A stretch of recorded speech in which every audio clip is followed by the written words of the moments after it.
lebih separuh daripada peserta MM2H sejak beberapa bulan kebelakangan ini merupakan rakyat Cina selain Taiwan dan Hong Kong. Sebilangan besar warga Cina terus menetap di Malaysia melalui kemudahan visa jangka panjang kerajaan, membangkitkan persoalan mengenai kebanjiran etnik Cina yang bukan warga negara di samping kebimbangan mengenai kesan terhadap hubungan kaum dan implikasi kepada politik negara. Akhbar Singapura The Straits Times memetik angka rasmi kerajaan Malaysia berkata seramai 26,162 rakyat Cina dari tanah besar telah menetap di Malaysia selepas menerima visa jangka panjang di bawah program Malaysia Rumah Keduaku MM2H. Laporan itu berkata setakat Disember 2024, 45% daripada 57,686 peserta MM2H adalah rakyat Cina. Kebanyakannya menetap untuk tujuan persaraan, pendidikan dan pelaburan. Malah warga Cina kini membentuk bahagian terbesar pemohon MM2H berbanding negara lain. Dalam tempoh 4 bulan antara September tahun lepas dan Januari 2025, 53% daripada sejumlah 2,195 pemohon MM2H adalah dari Cina, diikuti warga Taiwan 8% dan Hong Kong 6%. Mereka membawa masuk sejumlah 675 juta ringgit yang disimpan dalam akaun simpanan tetap di bank tempatan serta membeli hartanah bernilai 681 juta ringgit dalam tempoh tersebut. Menurut The Straits Times, ramai warga Cina tertarik ke Malaysia kerana harga rumah yang lebih murah di samping untuk mencari kebebasan jauh daripada tekanan hidup seharian di negara asal mereka.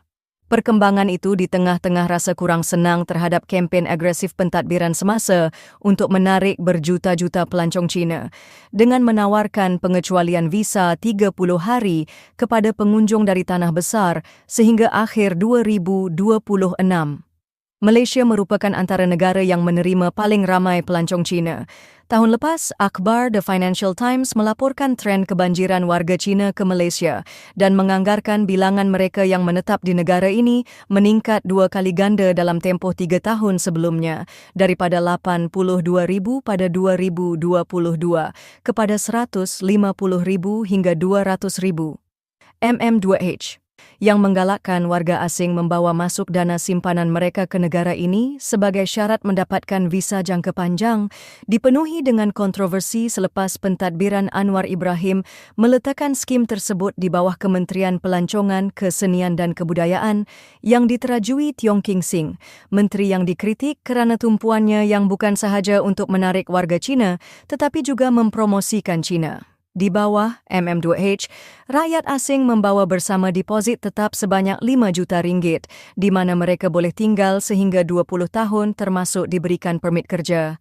Pakar bagaimanapun berpandangan penghijrahan beramai-ramai warga Cina ke Malaysia membawa cabaran tersendiri, termasuk implikasi pada sektor hartanah dan pemilikan rumah, di mana pemaju lebih berminat membina hartanah mewah berbanding rumah mampu milik yang dicari rakyat tempatan, di samping perubahan demografi dan kesan domino lain. Pengkritik turut mengingatkan Putrajaya supaya mengambil iktibar daripada negara jiran, khususnya Singapura, Thailand dan Vietnam yang bergelut dengan kebanjiran pendatang Cina dan isu penyerapan budaya yang datang bersamanya. Antara yang lantang mempersoalkan dasar kerajaan menarik rakyat Cina ialah bekas Perdana Menteri Dr. Mahathir Mohamad yang tahun lalu melahirkan kebimbangan terhadap peningkatan mendadak bilangan warga Cina yang menetap di Malaysia.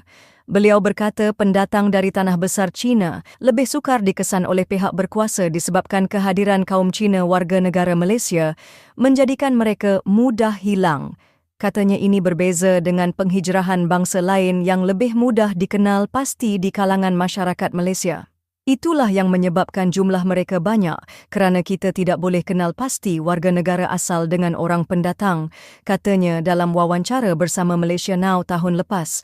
Walaupun Malaysia tidak menerbitkan statistik rasmi mengenai penghijrahan baru, The Financial Times menganggarkan bilangan warga Cina yang menetap di negara ini telah meningkat daripada sekitar 82,000 pada 2022 kepada 200,000 pada tahun lepas bersandarkan statistik kerajaan dan sumber lain.